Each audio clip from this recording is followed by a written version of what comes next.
Fala pessoal, beleza? Aqui eu Ali mais uma vez. Primeiramente eu venho pedir desculpa para vocês, né? Eu tô meio sumido aí, alguns probleminhas aí aconteceram, mas nada de muito sério, tá? E eu dei uma parada de fazer os vídeos aí recorrentes, mas tô voltando aí para fazer esse vídeo para vocês aí. Peço desculpas até o meu horário, né, se adequar, na verdade. Eu volto a fazer vídeos com mais frequência, beleza? Obrigado aí pela paciência de todos. Mas hoje vamos falar aí sobre o VILG, né? VILG 11, que é também um fundo de tijolo do segmento de logística, né? Ele foi cotado hoje aí na data da gravação desse vídeo, né? Para ser mais exato aí, foi na segunda-feira que eu estou gravando, no dia 8 de janeiro. Ele está cotado aí a R$ 96,48, né? Com um dividend yield nos últimos 12 meses de 8,28%, sendo que rendeu aí nesses últimos 12 meses R$ 7,99. Também se valorizou aí nos últimos 12 meses 1,56%.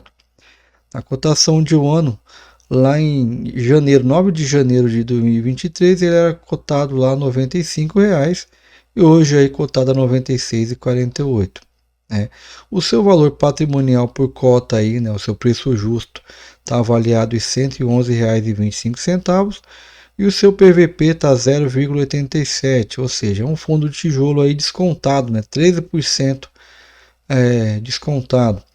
Possui aí um valor em caixa aí de mais de 27 milhões, uma base de cotista de mais de 162 mil, né, e uma liquidez média diária acima dos 3 milhões. Sendo que o último rendimento pago aí em 14 de dezembro, né, na cotação base de R$ 97,18, pagou 65 centavos de dividendo e vai pagar agora no dia 12 de janeiro 64 sobre uma cotação de R$ 99,15. Se a gente agrupar por ano, a gente vai observar que lá em 2020 ele pagou por cota R$ 6,88, já em 2021 pagou R$ 7,18, em 2022 pagou R$ 8,51 e em 2023 pagou R$ 7,99. E no seu relatório gerencial, tá esse referente ao mês de dezembro, né, mês passado, diz que o início do fundo foi lá em 10/12/2018, o valor de mercado da cota R$ 98,63, valor patrimonial por cota R$ 114,09.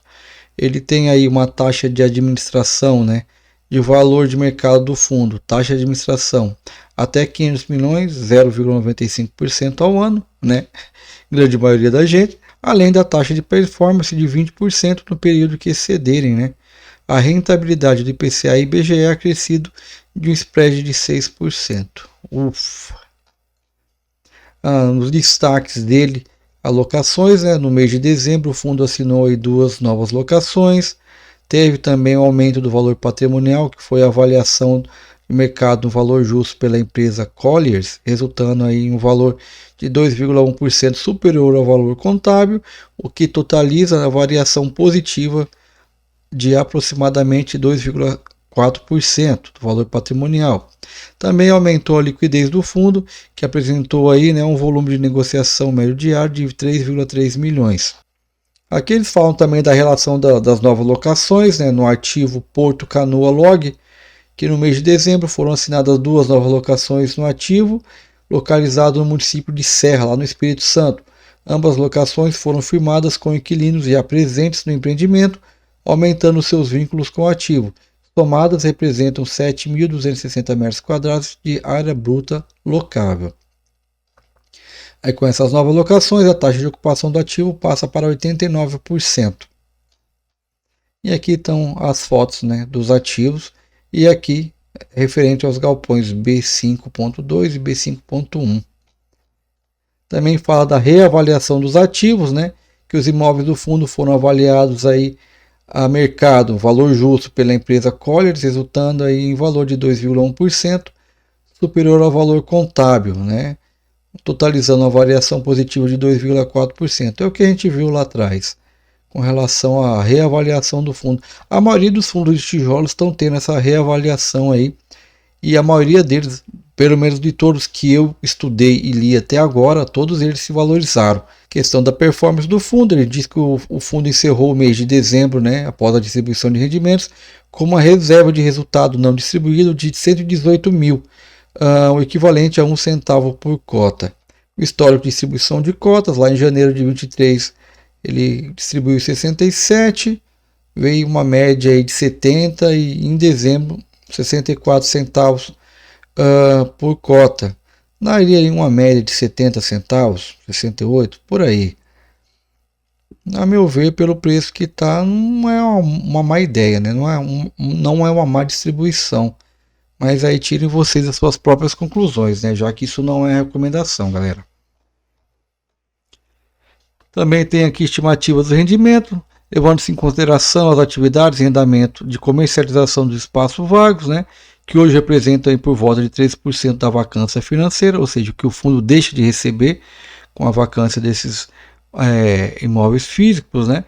Estima-se que o rendimento mensal distribuído no primeiro trimestre de 2024 se situe aí de 55 a 65 centavos, né? Então essa é a estimativa, levando em consideração as atividades em andamento da comercialização dos espaços vagos, entre 55 e 65 centavos por cota. Também tem a rentabilidade nesse gráfico do fundo aqui, a gente pode ver a rentabilidade bruta do fundo. Pode ver que lá em 2018, né? Não, na verdade, em fevereiro de 2019 ele teve aí ele performou, na verdade, né? Acho que de fevereiro de 2019, a gente pode dizer até dezembro de 2023, ele performou aí acima do IFIX, né, e do CDI líquido.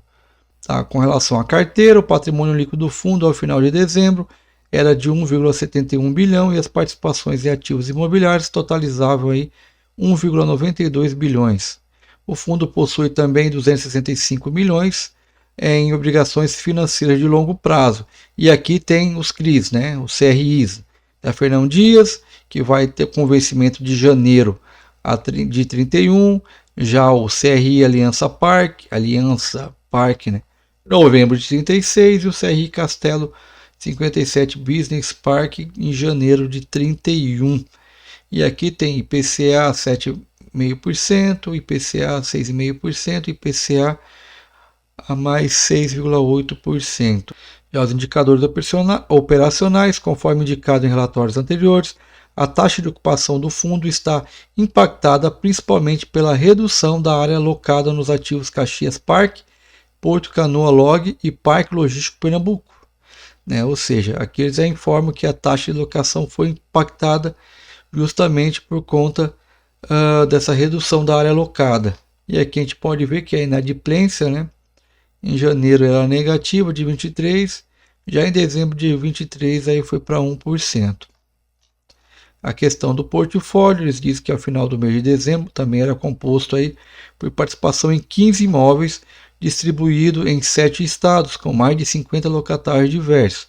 E tem aqui a diversificação e fala do locatário, que é a Tokstok, Prêmio de Locação, Netshoes, Privalha, Unilog Express Logística e Ambev, sendo que a maior é a Tokstok.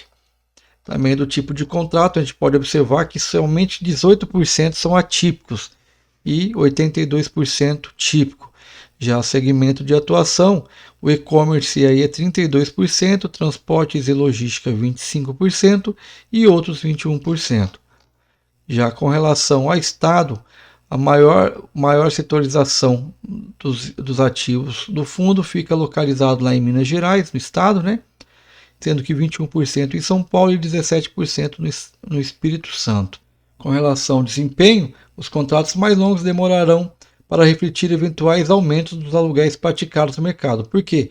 Em relação aos vencimentos dos contratos, né, 98,1% da receita possui vencimentos entre os anos de 2024 e 2028. Então, por conta disso, né, os contratos mais longos, que no caso aí entre 24 e 28, demorarão mais para refletir eventuais aumentos de aluguéis praticados no mercado. No caso, 24 não conta, porque 24 já está em 24. Né? A gente poderia contabilizar de 2025 em diante, sendo que a média aí é 3,9 anos, né? A média contratual. E a questão do indexador, né? Que 79% dos contratos são indexados aí ao IPCA e 21% ao IGPM. E aqui fala dos prédios, né? O Extrema Business, o fundo possui uma participação de 100%, está 100% ocupado. O maior locatário aí, né? No caso, o único locatário é a Tokstok, contrato típico, Caxias Park, no Rio de Janeiro, também 100% do fundo, porém a taxa de ocupação só está em 36% aí.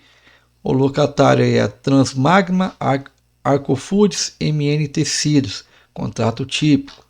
Também tem o Fernão Dias Business Park, que é 100% da participação aí do fundo, taxa de ocupação 100%, Grupo Magalu, contrato típico. Centro de distribuição Cachoeirinha, lá no Rio Grande do Sul, 100% do fundo, taxa de ocupação 100%, Grupo Fenza, contrato atípico. Também tem o Centro de Distribuição Privalha, né, 100% do fundo, uma taxa de ocupação de 100%, locatário Privalha, contrato atípico. Parque Logístico Osasco, 80% de participação do fundo, sendo que a taxa de ocupação está em 100%. Locatário é a Rossi e a Track Field, contrato típico. A Airport Town Ayrton Senna, 100% aí a participação do fundo, taxa de ocupação em 87%, vários locatários, contrato típico também. Centro de distribuição de Cariacica, lá no Espírito Santo, 100% de participação do fundo, taxa de ocupação em 100%, locatário Ambev, tipo de contrato atípico. Também o Centro de Distribuição de Eldorado, no Rio Grande do Sul, 100% de participação do fundo, taxa de ocupação também em 100%, locatário Ambev, contrato aí atípico. O BTS Kremer, né, aí em Minas Gerais, 100% da participação do fundo, taxa de ocupação também 100%, locatário é o Kremer, tipo de contrato atípico. Também temos aí a Castelo 57 Business Park, em São Roque, São Paulo, 80% de participação do fundo. E aqui fala tipo de contrato, prêmio de locação, não fala mais nada com relação a quem que é o locatário e tudo mais. Já também tem um Parque Logístico Pernambuco, lá em Pernambuco, né? Participação do fundo aí em 50%, com uma taxa de ocupação de 83%. Tipo de contrato típico. Também tem o Porto Canoa Log, lá no Espírito Santo, 100% de participação do fundo, a taxa de ocupação em 89%, um dos seus principais locatários é o Boticário e a Fast Shop, contrato típico. Airport Town Guarulhos 3, né, galera? Não liga para o meu inglês, não, que é péssimo. Participação do fundo 100%, taxa de ocupação em 92%, locatário a Move e outros, contrato típico. E o Alianza Parque Belém, também lá no Pará, participação do fundo em 100%, a taxa de ocupação está em 85%, e tipo de contrato típico, os principais locatários aí, Mercado Livre, DHL, Extra Farmas e outros. E esse foi o fundo de logística e industriais aí, o VILG11, galera, que eu quis trazer para vocês, apesar de ser um fundo de tijolo, e é um dos fundos que está aí com PVP abaixo de 1.